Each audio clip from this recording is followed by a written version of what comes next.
एक छोटी सी घटना मुझे याद आती है, 2006-07 की होगी। मैं एक हॉस्पिटल में काम करता था, चेल्सी वेस्टमिनिस्टर हॉस्पिटल। लड़का आया रात के वक्त, 27-28 साल का रहा होगा, और बहुत पढ़ने में बहुत कुशाग्र बुद्धि, कैम्ब्रिज उसने टॉप किया था, बहुत अच्छी जगह से था, दिखने में भी काफ़ी डायनेमिक पर्सनैलिटी थी उसकी। और पिता उसके लंदन के सबसे रिच लोगों में से एक थे, जो वहाँ की 3 सबसे टॉप स्काई स्क्रैपर्स हैं उसमें से एक को ओन करते थे। बड़ा रिच बैकग्राउंड था। और लड़का जब तक 26-27 का हुआ, उसको कोकेन लेने की आदत पड़ गई। तो क्या है, कोकेन लेता था। अब कोकेन लेने में क्या होता है कि एक आदत पड़ जाती है, एक बीमारी हो जाती है जिसको हम लोग बोलते हैं लिलीपुशियन हेलुसिनेशन। लिलीपुट से शब्द आया है। गुलिवर एंड लिलीपुट कहानी सुनी होगी आपने, कि छोटे छोटे इंसान दिखाई पड़ते हैं, है नहीं, पर उसको दिखाई पड़ते हैं कि मेरे शरीर पर छोटे छोटे कीड़े, छोटे छोटे इंसान चल रहे हैं। तो वो क्या करता था कि इंसुलिन की सिरिंज लेके उन आदमियों को निकालने की कोशिश करता था जो थे नहीं, imaginary figures, they were not there, उनको निकालने की कोशिश करता था। तो जिस रात को हमने देखा, 27 छेद पूरे शरीर में थे कोकेन लेने के कारण, और बिल्कुल बहुत बुरी स्थिति थी।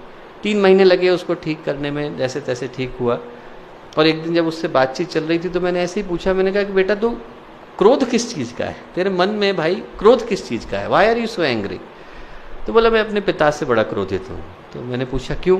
बोले आप एक सामान्य व्यक्ति की कल्पना करो, 18 साल का होता है तो एक एजुकेशन के लिए ट्राई कर रहा है, एजुकेशन मिल गई तो जॉब के लिए ट्राई कर रहा है, जॉब मिल गई तो फैमिली के लिए ट्राई कर रहा है, ऐसा आदमी ट्राई करता है, घर बन जाए सब। बोले मैं 12 साल का था, मुझे फरारी मिल गई, 14 साल का हुआ तो हेलीकॉप्टर मिल गया, 16-18 साल का हुआ तो बहुत बड़ी कंपनी का मालिक बन गया। कभी अपने को प्रूव करने का अवसर नहीं मिला, ऊपर जाने का कोई अवसर नहीं था, नीचे गिरने के पर्याप्त थे। तो मैंने कहा देखो भाई, तुम्हारे पिता इसके लिए रिस्पॉन्सिबल हो भी सकते हैं, नहीं भी हो सकते हैं, उनका इंटेंशन कभी ये नहीं था कि तुम्हारा जीवन बर्बाद हो, उनने तो अपनी ओर से अच्छा ही करने की सोची। पर यदि आपको लगता भी है कि आपके पिता रिस्पॉन्सिबल हैं, तो जिंदगी किसकी है?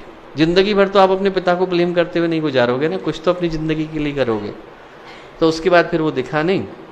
3-4 साल के बाद उसने साउथ अफ्रीका से एक पत्र लिखा और कहा कि साहब आपने जो बात कही तो बड़ा दिल में गहरे चुभ गई, और मैं पूरे विश्व की यात्रा पर निकल गया।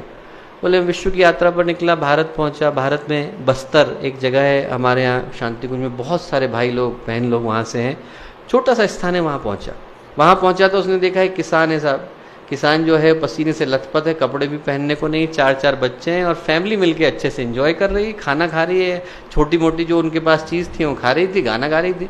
उनने इसको भी बुला लिया, बोले तू भी खाना खा ले।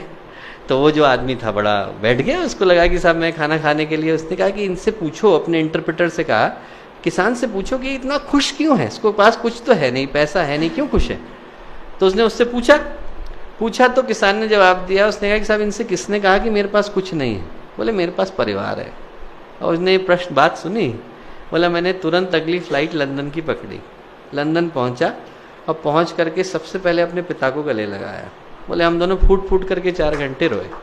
आदमी के अंदर इतना भाव भरा हुआ है, हमको पता नहीं चल पाता, हम लोग को लगता ही नहीं, हम कभी पूछ ही नहीं पाते। हम छोटे छोटे होते हैं, अपने माता पिता से जिद कर देते हैं कि साहब आप एंड्रॉयड लेके आओ, कभी ये नहीं पूछते कि साहब आपकी छोटी सी जॉब है, लाओगे कैसे? हमारी इच्छा है, हमारी इच्छा के लिए दूसरे को तड़पना पड़ता है। कई बार हम अपने बच्चों से आशाएं कर बैठते हैं, पर हमें नहीं पता होता बच्चा इस आशा को पूरा कैसे करेगा। और मैं कहूँ कि एक बार हम लोग अपने परिवार में तो संवेदना शुरू करके देखें, पूछ करके देखें किसी का कष्ट क्या है, दूर करने के लिए क्या कर सकते हैं। दूर करने के लिए हम सब कुछ नहीं कर सकते, पर भावनाएं तो दे सकते हैं।